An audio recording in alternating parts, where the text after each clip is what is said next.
Let's talk about the Cincinnati Bengals players-only meeting on the defensive side of the football. You've seen several of these throughout the year in the NFL, right? The Dolphins have one basically right away. And anytime you hear the phrase players-only meeting, it's never a good thing, right? If the coaches and the players, aren't aligned and they're meeting without one another, it's not a good sign. It's really not a good sign. And but at the same time, I don't blame them, right? I mean, something needs to change. You got to get together as a leadership group and be like, we got to fix some things. But, how do these meetings go? Obviously, I was not a college athlete. Of course, I'm not a professional athlete. But I can imagine how they go, right? You got a bunch of guys, a bunch of alphas in a room basically like, we need to play better. We need to tackle better. We need to work harder. We need to be here watching more film. We need to be working out harder, right? And then you just are basically saying the same thing, and then you're probably getting in an argument with each other there as well. And I just don't see how it really, can change things for your team, right? Really spin things in the right direction. You can go on some sort of run. So they didn't really have a choice here. Like, they had to get together and hash it out, but am I expecting this to be something that is, very, where you can significantly improve defensively coming at the heels of this? I really don't think that is the case. But it'll be interesting to see who steps up, because we detailed this a lot on yesterday's show. I don't want to run down the whole thing again as it relates to the defense. That video, of course, is up on our channel, Chatterbox Sports. Check it out if you haven't done so already. But, there's just so many holes all over this defense, right? And there's nobody that you can look at and say, this is a guy that we can rely on.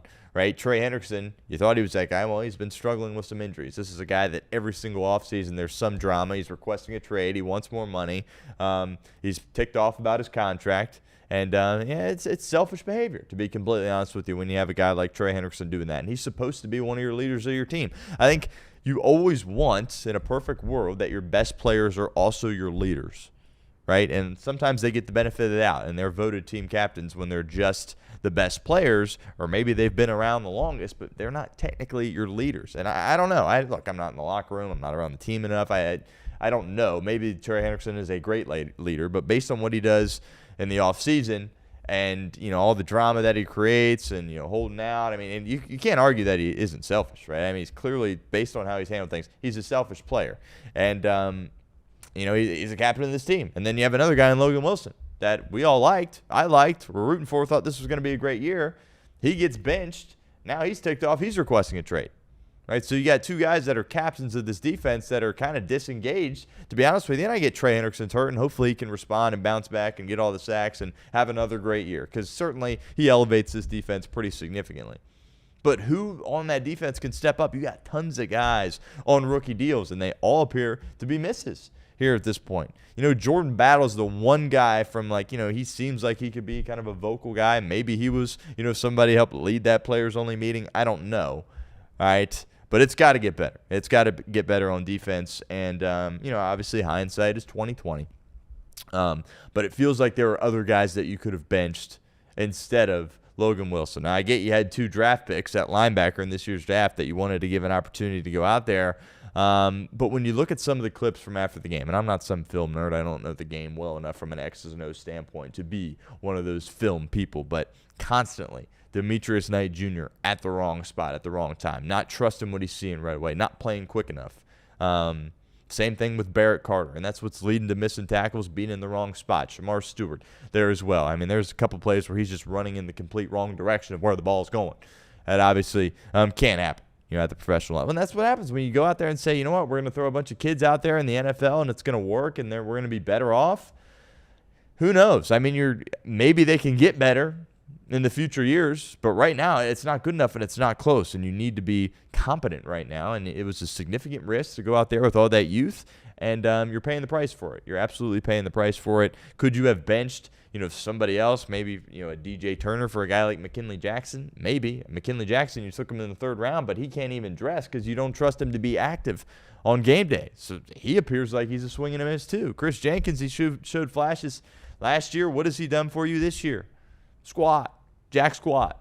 Hasn't done anything for you. B.J. Hill, you gave him a 3-year deal after he was bad last year. Oh, you were bad last year? Let's reward you with a 3-year contract to stick around and continue to be one of the leaders of this defense. He's not good enough. Geno Stone, We all thought it was a great move when you signed him from Baltimore in free agency. Yeah, 2-year deal, come in there, help clean up the back end. Swing and a miss. Geno Stone clearly can't play football at a high level anymore. And I believe he was a 7th-round pick, maybe a 6th-round pick. Like, this isn't some highly touted guy. Yeah, he had a good start to his career in Baltimore, was effective during his rookie contract, but obviously has not been able to work with Lou Anarumo and can't work without Golden there either. So lots of things need to get cleaned up for this team. Players-only meeting, that was kind of the significant news that broke yesterday. It felt like only a matter of time, right? I mean, you lose to the Jets. One of these meetings has to transpire, and we'll see if they can bounce back in any way, shape, or form, because there's nobody that's coming to save him. Maybe Trey Hendrickson to some degree, but you ain't got some linebacker that's going to come in and save you, or some guy, some DB that's going to come save you. And again, we alluded to this yesterday. If you beat the Jets, then you can sit there and go, you know what, maybe we'll be a little bit more aggressive at the deadline. Obviously, that's coming in a couple of weeks. You got the Bears, and you got the bye, and the deadline's right there. You can't really afford to think that way here at this point, because you already gave up a draft pick for Joe Flacco. This is a team that obviously covets their draft picks very highly. And you're not in a spot where it's like, you know, even if you make a move for a guy, you could still miss the playoffs because you sat there and lost to the Jets. So I think you kind of just got to stand pat here at the deadline, as unfortunate as that is. But if you can't beat the Jets, I don't think you deserve to be going out there at the deadline and being super aggressive. Now, we'll see what happens in the Chicago game. You know, if the Bengals show you something and win the Chicago game and look a little bit better on defense, maybe we'll revisit this, and then we'll break down some names that they could potentially trade for. But at this point, after you lose to the Jets, like, you can't afford to go out there and be that aggressive, because you absolutely have to hit in this draft. And we said it last year. We said you have to hit in the 2024 draft, and you didn't. Or excuse me, the 2025 draft, and you didn't. Right? Well, now you got to hit in the 2026 draft. And obviously, you know, maybe there's a move that you can make to get some more picks. You know, if you lose the game to the Bears, I'm open to trading Trey Hendrickson there at that point. What can you get from him? Well, I can assure you can't get as much for him now as you could certainly in the offseason and even earlier in the season as well, because you just don't simply have enough leverage there at that point. Players only meeting for Cincinnati. We'll see how they respond. Injury perspective, 2 guys obviously are banged up, and it's very significant. Joe Flacco, right? You know, I was at the game. I didn't even process that he was gone, and then I saw the crowd cheering. I was like, 16's running back on the field. I didn't even know he wasn't on the field, right? It's just shoulder injury, not great. You know, as a guy that's 40 years of age, Zach Taylor said there's a lot of soreness there, and they're going to treat him day to day. I don't think we should be fully alarmed here at this point with Joe Flacco, but, you know, no disrespect to Jake Browning, but if you have to roll him out there in the game against Chicago, you don't have a chance to win. Let's just be very cut and dry about it. I don't think you have a chance to win without Joe Flacco in the game. Hopefully it doesn't significantly hamper his abilities out there as a quarterback. Certainly want to monitor here throughout the course of the week. And also Trey Hendrickson. He tried to give it a go with the hip, the back, whatever you want to call it. Was able to play in the first half, not able to play in the second half. He's very much day-to-day. We've sat here and we've speculated if he was, you know, on a long-term contract, would he be playing? You can say a lot about Trey Hendrickson. I'm not going to question his toughness.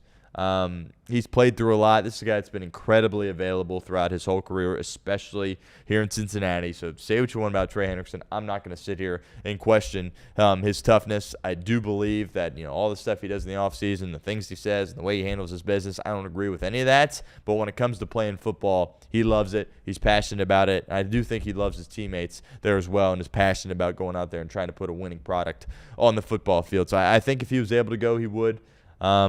But at the end of the day, you know, you're really bad without him. And we sat here and we speculated going into this year when we were all talking about, do you sign Trey? Do you trade him? What do you do? And, you know, it was my way of thinking that, look, the defense was so bad last year, it really can't be that much worse without Trey Hendrickson. Well, clearly I was wrong there because it somehow is significantly worse without Trey Hendrickson than it was with Trey Hendrickson last year. We've had spurts this year we've had to go without him.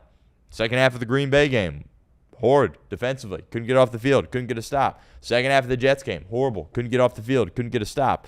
And clearly that's something that reared its ugly head. That Steelers game, of course, couldn't apply any pass rush on Aaron Rodgers at all, as he could do just whatever he wanted to back there. And the Bengals, if they're going to get anywhere and stay afloat, they need Trey Hendrickson. They really need Trey Hendrickson to go out there and be able to play football for this team, because Myles Murphy, Joseph Osai, Those guys just simply not cutting it. Shamar Stewart simply not cutting it there at that edge rusher spot. Cam Sample there as well for Cincinnati. So those are two big injuries to keep an eye on throughout the course of this week.